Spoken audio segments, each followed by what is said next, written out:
Aluru MLA Virupaksha arrest తరువాత YSR Congress party ఒక video release చేసింది. అందులో నాగరాజు అంటే టీడీపీ కార్యకర్త స్వయంగా తన భార్య నైటీని పట్టుకొని చింపుతున్నట్టుగా ఆ వీడియో కనపడుతోంది. ఆ వీడియోలో ఉన్న అసలు నిజం ఏమిటి? నిజంగానే తన భార్య బట్టలు ఆయనే చింపి కేసు పెట్టాడా, లేకపోతే జరిగిన అంశం వేరే ఉందా? ఇప్పుడిప్పుడే బయటకు వస్తున్న అసలు నిజాలు ఏమిటి ఈ వీడియోలో చూద్దాం. ఏంటిటా కుండబద్దలు కొడతా అత్త. నమస్కారం, కుండబద్దల ప్రేక్షకులకి స్వాగతం. వైఎస్ఆర్ కాంగ్రెస్ పార్టీ నాయకులు కానీ లేకపోతే కార్యకర్తలు కానీ కేవలం రప్పా బోర్డులు చూపించడానికి 2029లో మేము వచ్చిన తర్వాత ఇక విధ్వంసమే అనే డైలాగులు చెప్పడానికి మాత్రమే పరిమితం కాకుండా గత వారం రోజులుగా మనం చూసామంటే వాళ్ళు బజారున పడి దాడులకు తెగబడుతూ ఉన్నారు. ఆ విషయం కరెక్ట్గా అర్థమైపోతుంది. ఈ రోజున మన వార్తాపత్రికల్లో చూస్తున్న మరొక అంశం కూడా ఒకటి ఉంది. ఉరవకొండలో వైసీపీ కార్యకర్తలు గ్యాస్ వెల్డింగ్ సిలిండర్లు తీసుకొచ్చి హల్చల్ చేయటం. ఇది కాకుండా మరి వైసీపీ మాజీ ఎమ్మెల్యే ముస్తఫా కూడా ఒక కిడ్నాప్ కేసులో ఈరోజు గుజరాత్లో అరెస్ట్ అవ్వటం. ఇది కాకుండా విరూపాక్ష దాడి. ఈ విరూపాక్ష ఆ టీడీపీ కార్యకర్తలు ఇళ్లకు వెళ్ళి దాడి చేశారు అనే దాంట్లో ఏమాత్రం సంకోచం ఏం గడపట్ల.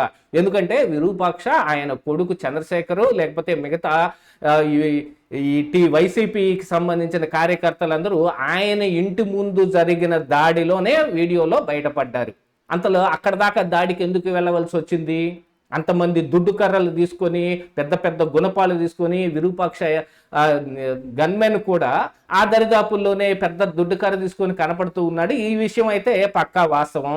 అంటే దాడి చేయడానికి వెళ్ళారు, కావలసిన సామాగ్రి కూడా తీసుకొని వెళ్ళారు. కాకపోతే ఇక్కడ ఏంటి, టీడీపీ కార్యకర్త నాగరాజు భార్య బట్టలు చింపేశారు అనేది అది అవాస్తవం. టీడీపీ కార్యకర్తే ఆయన భార్య నైటీని పట్టుకొని చింపేశాడు, ఇదిగో చూడండి దానికి తగిన సాక్ష్యం అని చెప్పి వైసీపీ ఒక వీడియోని రిలీజ్ చేసింది. ఆ వీడియోలో నిజంగానే వాళ్ళు చెప్పినట్టుగానే కనపడుతుంది. కానీ దాని వెనకున్న అసలు మర్మం ఏమిటి అనే దాని దగ్గరకు వెళ్ళేటప్పటికీ మొత్తం విషయాలు బయటకు వచ్చాయి. ముందుగా దాడి జరిగినప్పుడు చేసిన ఈ పని వైసీపీ కార్యకర్తలే టీడీపీ కార్యకర్త భార్య నైటీని చింపారు. కానీ తరువాత పోలీసులు ఎంటర్ అయిన తరువాత టీడీపీ కార్యకర్త నాగరాజు ఇదిగో ఇలా జరిగింది అని చెబుతూ ఆయన యాక్టింగ్ చేసి చూపించాడు. ఆ వీడియోని ఆ మొక్క వరకు కట్ చేసి ఇప్పుడు వైసీపీ దుష్ప్రచారానికి రేగింది అనేది మరొక వాదన అయితే బయటకు వచ్చింది. నిజంగా జరిగిన అంశం ఏమిటి అని అంటే దాదాపుగా ఇదేలా కనపడుతోంది. విరూపాక్ష కానీ ఆయన కొడుకు కానీ ఈ వైసీపీ కార్యకర్తలు కానీ దాడికి వెళ్ళిన మాట వాస్తవం. దాని వెనుకున్న అసలు కారణం ఏంటంటే ఇసుక దందా దగ్గర గురించో మిగతా ఇక అక్రమ రవాణాలు వీటన్నిటి గురించి జరిగింది. వైసీపీ కార్యకర్తలకి టీడీపీ కార్యకర్తలకి మధ్య జరిగిన సంవాదంలో ఈయన ఎంటర్ అయిపోయి నా తడాకా చూపిస్తాను అని. దీనికి కారణం ఏమిటి అని అంటే జగన్మోహన్ రెడ్డి ఆయన ఆదేశాలు. మనం కేవలం రప్పా బోర్డులకు పరిమితం అవటమే కాదు, దీన్ని యాక్షన్ రూపంలో కూడా చూపించాలి. అందుకనే కదా ఇప్పుడు వరుసగా మనం చూసుకుంటే సీదిరి అప్పలరాజు చేసిన దొంగ ప్రయత్నం కావచ్చు, లేకపోతే ఈ విరూపాక్ష దాడి కావచ్చు, నిన్న ఉరవకొండలో కూడా గ్యాస్ వెల్డింగ్ సిలిండర్లను కూడా తీసుకొచ్చి మరి పోలీసు వాహనాల మీదకి వాటిని విసిరేశారు అని అంటే దీని వెనకున్న అసలు కారణం ఇదే. రప్పా అని మేము ఆచరణలో కూడా చూపిస్తాం అని చెప్పడానికి ఇది ఒక స్ట్రాటజీగా పెట్టుకున్నారు. ఏ విషయం జరిగినా సరే అందులో వైసీపీ కార్యకర్తలది ఎంత తప్పున్నా, నాయకులు ఎంత దురాఘాతాలకి తెగబడ్డా కూడా జగన్మోహన్ రెడ్డి వచ్చి ఒక పరామర్శ చేస్తాడు. ఆ పరామర్శకి ఇక బల ప్రదర్శన చేయటం, చుట్టుపక్కల ఉన్న జనాలందరినీ పోగేసి ఇదిగో జగన్మోహన్ రెడ్డి రాగానే బోల్డంత మంది వస్తున్నారు, జగన్ సీఎం అని అరుపులు వినిపించటం, వీటన్నిటి కోసం వైసీపీ ఒక స్ట్రాటజీ ప్రకారంగా ఈ ప్లాన్ చేస్తుంది. మరి ఇవన్నీ చూసి ప్రజలు ఓట్లేస్తారంటే అది వేరే విషయం. ఇప్పుడు గెలుపు ఓటములు అనేది ఈ స్ట్రాటజీల మీదనో వీటి మీదో కాదు, ఆ రోజుకి ప్రజల్లో ప్రభుత్వం మీదన లేకపోతే విపక్షం మీదన ఉండే ప్రేమ, వాళ్ళ మీద ఉన్న అభిమానం మాత్రమే పనిచేస్తాయి. కానీ వైసీపీ మాత్రం ఏదో ఒక రూపంలో మేము ఇదిగో ఇలా చూపిస్తాం అని ప్రజల్ని భయభ్రాంతులకు గురి చేయటానికి, మేము మమ్మల్ని కనుక ఎన్నుకోకపోతే మిమ్మల్ని ఖచ్చితంగా కొడతాం అనే రూపంలో చెబుతున్నారు. సరే వాళ్ళ స్ట్రాటజీలు ఏమున్నా, దానికి పర్యవసానాలు ఏమున్నా మొత్తం వాళ్ళే అనుభవిస్తారు.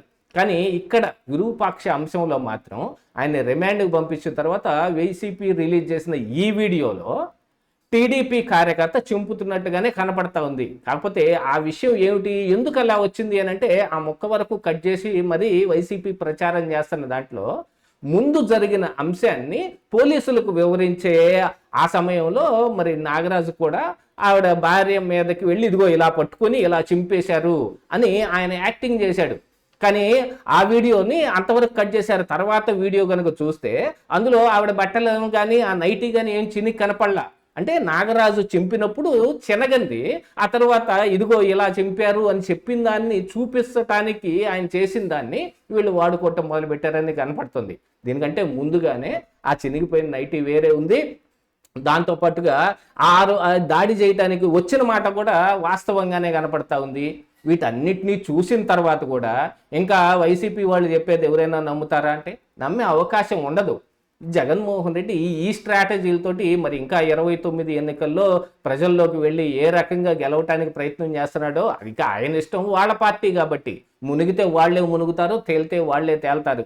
కానీ విచిత్రమైన అంశం ఏమిటంటే ఇక్కడ పోలీసుల్ని కూడా ఇందులో ఇన్వాల్వ్ చేయటం, పోలీసులు ఎదుటే తన భార్య నైటీని ఆయనే చింపుకున్నా వీళ్ళు కేసు పెట్టారని వాళ్ళను కూడా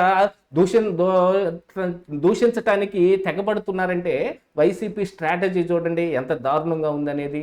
అసలు వీడియో రహస్యం ఇలా ఉంటే దానికి ప్రచారం ఈ రకంగా కనపడుతోంది. మరి ఈ ప్రచారకర్తలు కూడా ఇప్పుడు సోషల్ మీడియాలో ఇన్ఫ్లుయెన్సర్లు కావచ్చు, వైసీపీ సోషల్ మీడియా వింగ్ కావచ్చు, దీన్ని విస్తృతంగా ప్రచారం చేస్తుంటే కూటమి దానికి సమర్థవంతంగా సమాధానం చెప్పే స్టేటస్లో కూడా లేకపోవడం అనేది చాలా బాధాకరంగా ఉంది. చేసిన అభివృద్ధి ఎంతున్నా చెప్పుకోలేకపోతే, అది ప్రజల దాకా చేరకపోతే మేమే చేసామనే దాన్ని, అందుకోసమే కదా జగన్మోహన్ రెడ్డి కూడా ప్రతిదీ నేనే తెచ్చాను, దీన్ని మొత్తం క్రెడిట్ చోరీ చంద్రబాబు నాయుడు చేసేస్తున్నాడు అని మాటికి ముందు ఎగిరెగిరి పడుతూ దాన్ని తెగ ట్వీట్లు, సుదీర్ఘమైన ట్వీట్లు పెడతా ఉన్నాడు. దాని మీద ప్రతి చోట మాట్లాడుతూ ఉన్నాడు. మొన్న భోగాపురం ఎయిర్పోర్ట్లో కూడా జగన్మోహన్ రెడ్డి పాత్ర కొంత ఉన్నప్పటికీ అసలు ఆ ప్రదేశంలో అక్కడ ఎయిర్పోర్ట్ రావాలనే దాని మీద గట్టిగా కృషి చేసిన చంద్రబాబు నాయుడు ఆ 2014-19 మధ్య ఉన్న ప్రభుత్వం తీసుకున్న ఇనిషియేటివ్ స్టెప్పే కదా. దాన్ని 15,000 నుంచి 5,000 ఎకరాలకు కుదింపు, ఆ తర్వాత దాన్ని జగన్మోహన్ రెడ్డి 2,000 ఎకరాలకు కుదింపు, ఇవన్నీ వరుసగా జరుపుకుంటూ వచ్చాయి. ఇందులో జగన్ పాత్ర కూడా ఉన్నప్పటికీ మొత్తంగా చూస్తే ఇది కూటమి నాయకులు కానీ, జగన్మోహన్ రెడ్డి వైసీపీ నాయకులు కానీ వాళ్ళ సొంత జేబులో డబ్బులు ఏమన్నా ఖర్చు పెట్టి చేశారా అనే పరిస్థితి దాకా వచ్చేటట్టుంది. ఇలాంటి ఒక స్టేటస్ని తీసుకొచ్చి జగన్మోహన్ రెడ్డి ఈ నాయకులు కూడా దొంగలే అని వాళ్ళ ముద్రేసే ప్రయత్నం చేస్తున్నారు.